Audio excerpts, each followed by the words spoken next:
ماہ نومبر کی سرد راتوں میں فیض آباد کی زمین پر تیز بارش میں بھیگتے ہوئے، ہزاروں شیل کھاتے ہوئے، خون میں نہاتے ہوئے، ظلم و بربریت کے آگے تحفظ ختم نبوت صلی اللہ علیہ وآلہ وسلم کی خاطر تاریخ رقم کرتے ہوئے عاشقوں کا امتحان۔ سن 2017 میں جب پاکستان قومی اسمبلی میں حکومت پاکستان کی جانب سے ختم نبوت کے قانون میں ترمیم کی گئی، تب 6 نومبر 2017 کو تحریک لبیک یا رسول اللہ صلی اللہ علیہ وسلم کی جانب سے فیض آباد میں دھرنا دیا گیا۔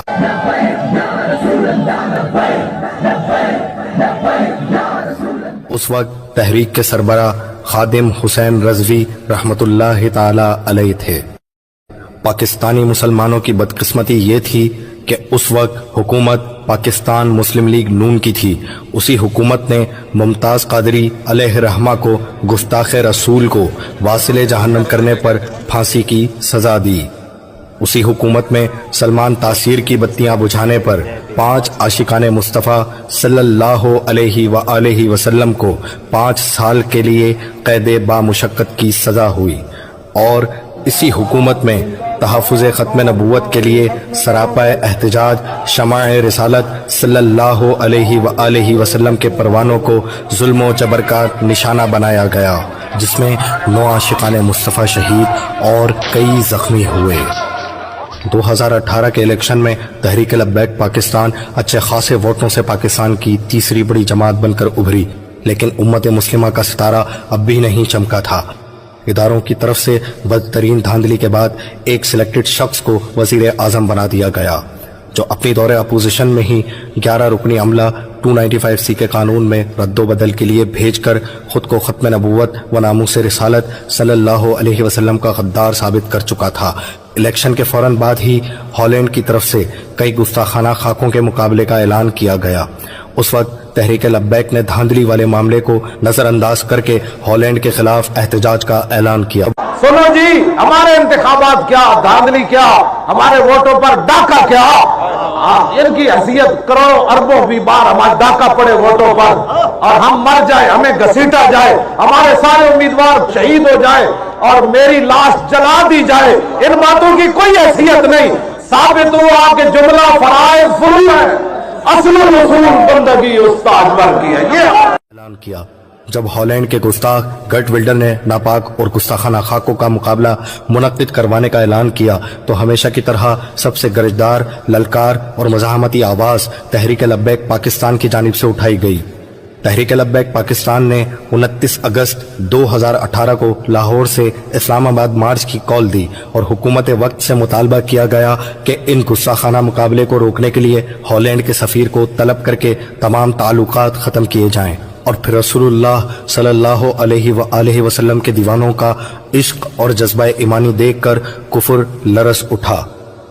گستاخ گرٹ ولڈر نے یہ مقابلہ منسوخ کر دیا، اور اس طرح یہ قافلہ عشق و مستی میں جہلم کے قریب سے فتح و کامرانی سے سرشار واپس لوٹ آیا۔ اقتدار ملتے ہی نیازی حکومت نے ایک ثابت شدہ گستاخ آسیہ ملعونہ کو رہا کرنے کے لیے عدالت عظمیٰ کا سہارا لیا، لیکن تحریک لبیک کا حکومت وقت سے آسیہ ملعونہ کی سزا کا مطالبہ تھا، جس نے آقا علیہ الصلوۃ والسلام اور تمام ازواج مطہرات امہات المؤمنین کی شان میں بدترین گستاخی کی تھی، جبکہ حکومت اسے انسانی حقوق کے خلاف کیا جانے والا فیصلہ بتا کر آسیہ ملعونہ کو ملک سے باہر بھیج کر آزادی دینے پر آمادہ تھی۔ بار بار مطالبہ کی بنا پر تحریک کے کارکنان اور علماء کرام کی گرفتاریوں کا سلسلہ شروع ہو گیا، جس میں امیر تحریک علامہ خادم حسین رضوی سمیت کئی جید علماء کو گرفتار کر لیا گیا، تاکہ آسیہ ملعونہ کو دوسرے ملک منتقل کرنے میں کسی قسم کی رکاوٹ درپیش نہ ہو۔ قیادت کی گرفتاری کے بعد آسیہ ملعونہ کو راتوں رات ملک سے باہر بھیج دیا گیا۔ جیل میں علماء کرام پر بے انتہا ظلم و ستم کیا گیا۔ نتیجتاً حالت اسیری میں ہی طبیعت حد سے زیادہ بگڑ جانے پر تحریک لبیک کے 2 جید علماء مفتی یوسف سلطانی اور مفتی منیر نعمانی شہید ہو گئے۔ امیر تحریک خادم حسین رضوی رحمۃ اللہ تعالی علیہ کو لگ بھگ 6 ماہ کے عرصے بعد رہا کیا گیا۔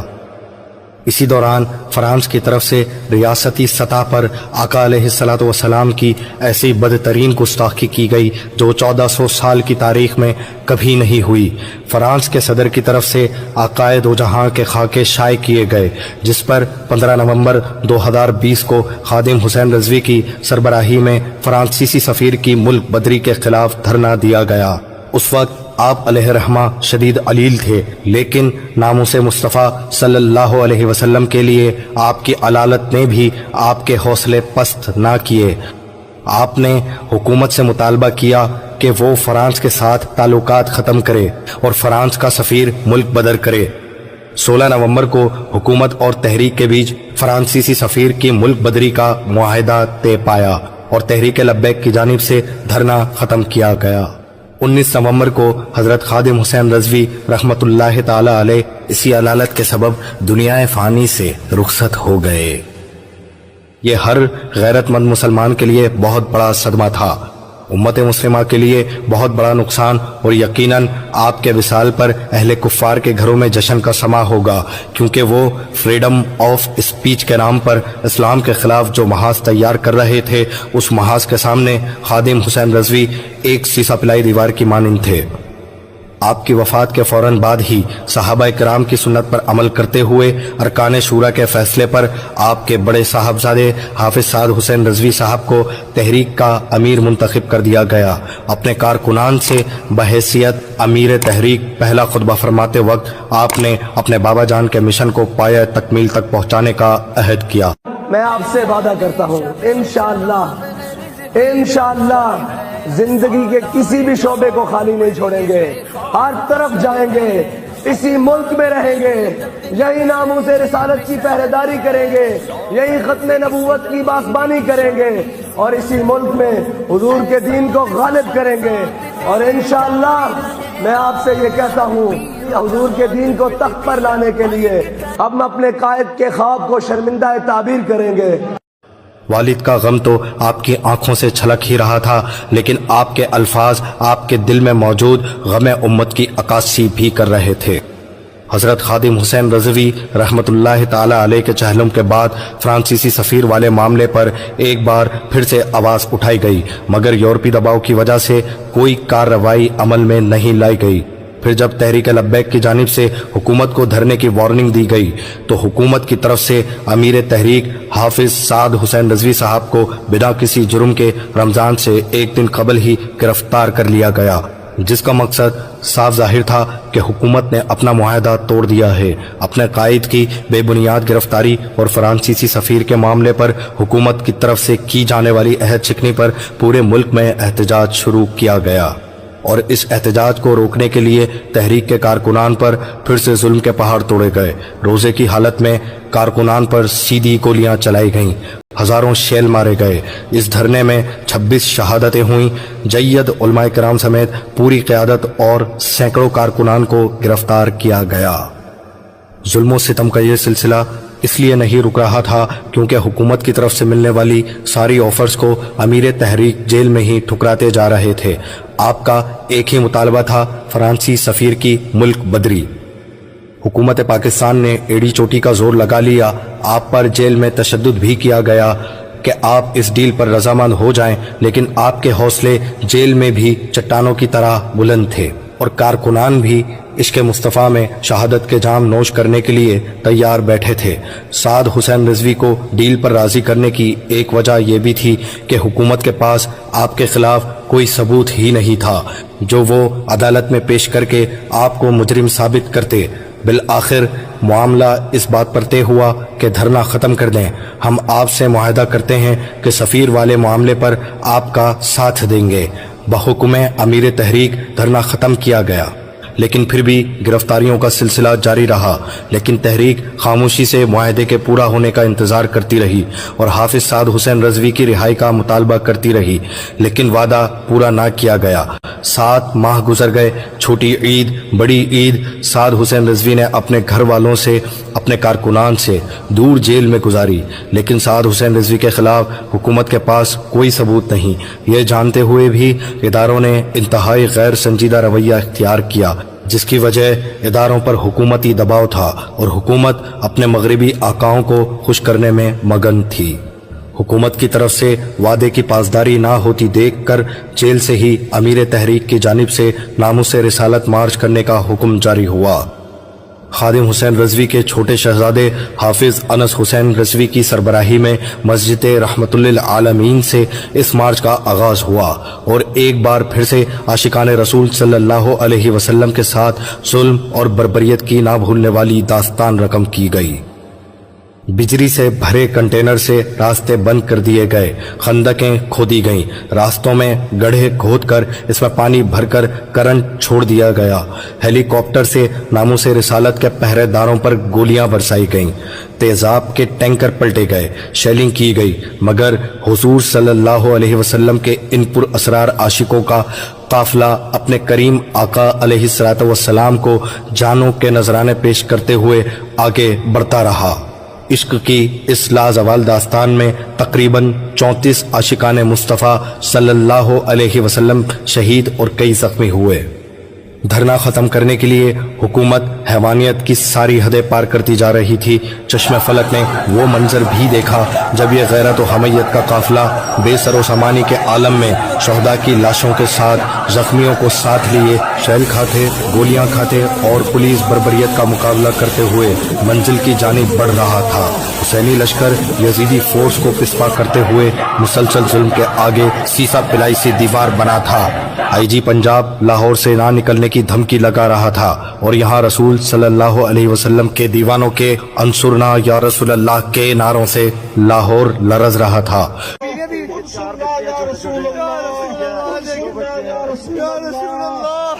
ان کو فرانس کا یورپ کا ساتھ چاہیے، اللہ کا ساتھ نہیں چاہیے، دیکھیں مدینہ کی ریاست تھا۔ شہداء اور زخمیوں کا خون کارکنان کا لہو گرما رہا تھا اور وہ مسلسل اپنے محبوب قائد کی رہائی اور ملعون سفیر کی ملک بدری کا مطالبہ کر رہے تھے۔ سڑکوں پر سو کر، خوراک کی قلت برداشت کر کے، موسمی شدت کا سامنا کر کے اور ظلم و جبر کے سامنے یہ قافلہ حسینی لشکر کی یاد تازہ کر رہا تھا۔ ظلم تو پھر ظلم ہے، بڑھتا ہے تو مٹ جاتا ہے۔ اس دوران اہل سنت و جماعت کے کچھ علماء کرام اس مسئلے پر شدید رد عمل ظاہر کرتے ہوئے میدان میں آئے اور حکومت کے ساتھ اس بار مفتی منیب الرحمان صاحب کی موجودگی میں یہ معاہدہ طے ہوا کہ سفیر والا معاملہ اب پارلیمنٹ میں حل کیا جائے گا۔ اسی وقت حافظ سعد حسین رضوی کی رہائی ہوئی۔ آپ کے کارکنان نے پھولوں سے آپ کی راہ گزر کو سجا دیا۔ تحریک کے لوگوں میں مٹھائیاں تقسیم کی گئیں۔ ایک عید کا سما تھا، کیونکہ آپ اتنے ظلم و ستم کے بعد بھی جھک کر نہیں بلکہ جھکا کر آئے تھے۔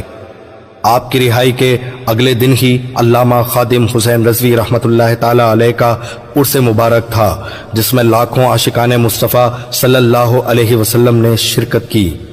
19، 20 اور 21 نومبر کو عرس شریف کا سلسلہ جاری رہا۔ حکومت کی طرف سے تحریک لبیک کے ساتھ ہوا معاہدہ پورا تو نہیں ہوا، لیکن نیازی حکومت کا تختہ بری طرح پلٹ گیا۔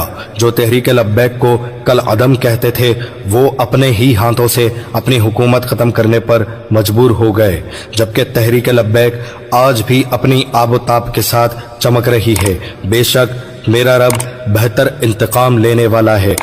جاء الحق وزهق الباطل ان الباطل کان زہوقا۔ حق آیا اور باطل مٹ گیا، بے شک باطل کو مٹنا ہی تھا۔